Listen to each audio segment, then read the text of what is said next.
বিশেষ করে গতকাল রাত 11টার পর থেকেই মূলত কক্সবাজারে কোনো ভারী বৃষ্টিপাত নেই। সে কারণে যেই জায়গাগুলোতে অতিরিক্ত পানি উঠে গিয়েছিল, জলাবদ্ধতা তৈরি হয়েছিল, সেখান থেকে বেশ কিছু জায়গা থেকে পানি নেমে গেছে। যদিও যেই নিম্নাঞ্চলের যেই ছোট এলাকাগুলো রয়েছে সেখানে এখনও পানি থেকে গেছে, সে কারণে সেখানকার দুর্ভোগ এখনও কমেনি। তবে কক্সবাজার শহরের হোটেল মোটেল জোন সহ যে সমস্ত জায়গাতে জলাবদ্ধতা তৈরি হয়েছিল সেগুলো গতকাল রাতেই কমে গেছে। সে কারণে পর্যটকরা এই মুহূর্তে কক্সবাজারে কোনো দুর্ভোগের মধ্যে নেই। তবে উখিয়া, টেকনাফ যে সমস্ত জায়গাতে পানিবন্দী অবস্থায় রয়েছে মানুষ, তাদেরকে সহায়তা করার জন্য জেলা প্রশাসনের পক্ষ থেকে ইতিমধ্যে কন্ট্রোল রুম খোলা হয়েছে এবং তাদেরকে প্রাথমিক যে সহযোগিতা সেটি দেওয়ার চেষ্টা করা হচ্ছে। কিন্তু উপকূলের যে মানুষজন যারা ইতিমধ্যে পানিবন্দী হয়ে আছেন, তারা যেটি বলছেন যে পানি না কমা পর্যন্ত তাদের আসলে দুর্ভোগটা কমছে না। যদিও যে সমস্ত জায়গাগুলোতে পানি কমতে শুরু করেছে সেখানেও কিন্তু দুর্ভোগ থেকে গেছে।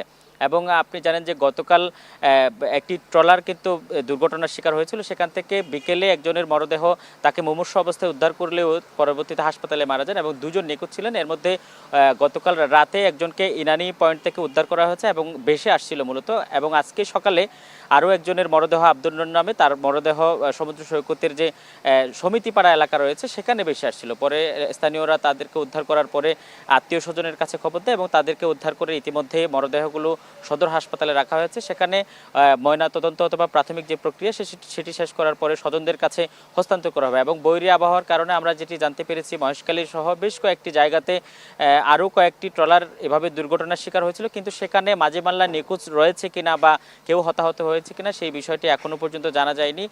এবং বুট মালিক সমিতির সাথেও কথা বলেছি, তারা যেটি বলছে যে এই তিনজন ছাড়া তাদের কাছে আসলে নিহতের কোনো খবর নেই। সব মিলিয়ে বলা চলে যে বৃষ্টি না থাকলেও মাঝে মধ্যে গুড়ি বৃষ্টি হলেও সূর্যের কিন্তু দেখা মেলেনি এবং আকাশটা মেঘলা হয়ে আছে। মাঝে মধ্যে একটুখানি ধমকা বাতাস বয়ে যাচ্ছে। সব মিলিয়ে যদি আবারও ভারী বৃষ্টি হয় তাহলে কিন্তু দুর্ভোগটা আবারও বাড়তে পারে। এবং আমরা যেই জায়গাগুলোতে ইতিমধ্যে দুর্ভোগে পড়েছে লোকজন, তাদের সাথে কথা বলেছি। তারা যেটি বলছেন যে বৃষ্টি যদি আবার হয় তাহলে কিন্তু তাদের দুর্ভোগের সীমা থাকবে না। সোহেলি।